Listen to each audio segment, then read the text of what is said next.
I'm Laura Ingraham. This is the Ingraham Angle from Washington tonight. I hope everyone had an amazing Thanksgiving. We all know that Hunter Biden did. The Gone Father. That's the focus of tonight's angle.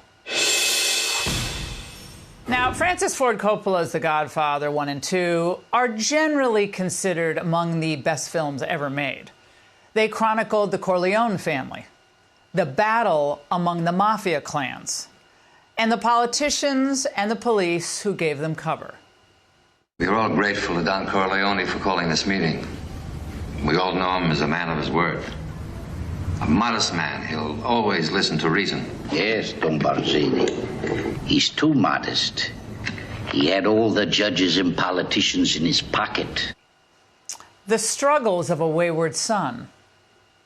Send Fredo off to do this, send Fredo off to do that.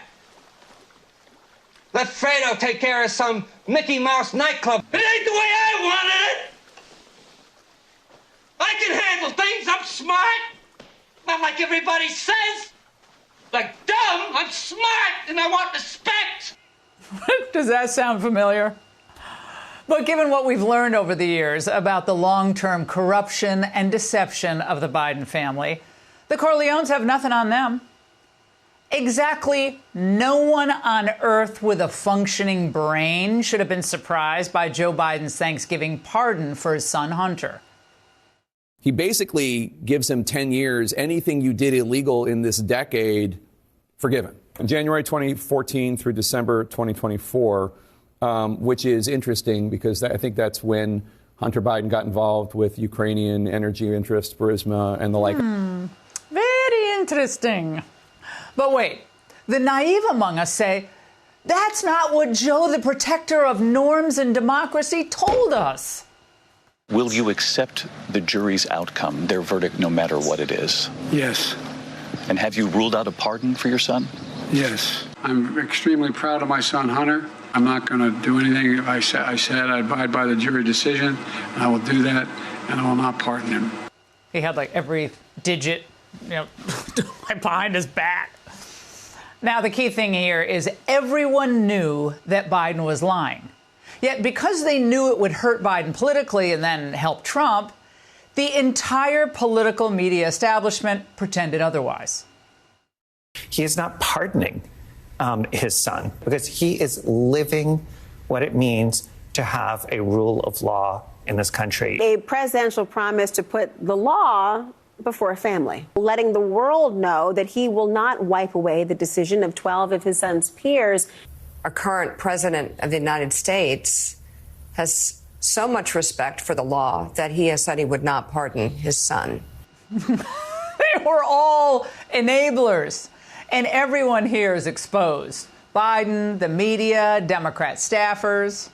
This decision by the president to, over the course of many months, insist publicly that he was not going to do this. Everyone that I have spoken to so far, and that includes senior-most former White House and administration officials, never believed the president when he said he wasn't going to pardon his son. They said this: anyone who was even close to the top knew that he was probably going to do this. Why did we pretend otherwise? Of course, we know why they pretended otherwise. Come on. They never believed Biden had clean hands here, that he was some paragon of constitutional or any other type of virtue. And they never thought Trump was a threat to democracy.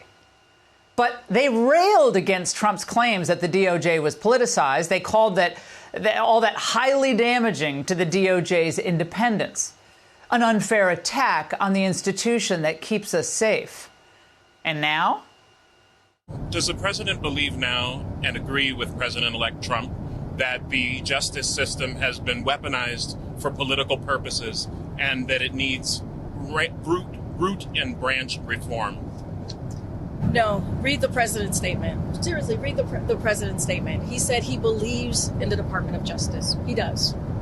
He says it in his statement. He believes. He also believes that raw politics infected the process and it led to a miscarriage of justice. He believes his son was unfairly targeted. Well, she should have submitted her resignation letter today.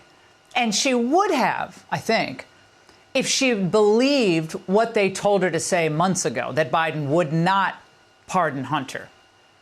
But look, if you were in on this from the beginning, you just keep the lie going, and then you try to have it both ways. The president does believe in the justice system and the Department of Justice. And he also believes that his son was singled out politically. And this is what we saw over and over and over again over the last couple of years. Years? Then why earlier this year did he say he would not pardon Hunter? One of the reasons the president did the pardon is because they didn't seem like his political opponents would let go of it. It didn't seem like they would move on. And so this is why this president took this action. Okay, as usual, it's Trump's fault. His political opponents wouldn't move on. Again, why is anyone surprised by this? Now, she and the rest of the White House senior staff covered up Biden's cognitive decline for years, after all. They lied that Joe was at the top of his game, he had boundless energy, so of course they would go along with the pardon lie. And these people talk about Trump's big lie. The Biden family crime syndicate and all of their unindicted co-conspirators, it was all built on a lie. This family got rich by selling access, or at least the appearance of access. Any suggestion to the contrary, well, that was just a right-wing conspiracy. I don't know what he was doing. I never discussed a single thing with my son about anything having to do with Ukraine. I've never spoken to my son about his overseas business dealings. I have never discussed with my son or my brother or anyone else anything having to do with their businesses, period. All lies. And the only international business experience that Hunter was an expert in involved harlots and cocaine. Now, with this pardon declared, in early December 2024, we all know what the Bidens and their collaborators did. They sold the ongoing family lies, and they looked the other way on all of the corruption. To them, it was worth risking their own reputations, their own credibility. And frankly, the credibility of the institutions they supposedly revere so much. It was worth it to them in order to protect Biden and keep Donald Trump out of the White House. Thank God they failed. But we must never forget what they did and never let these sorts of people close to the White House again.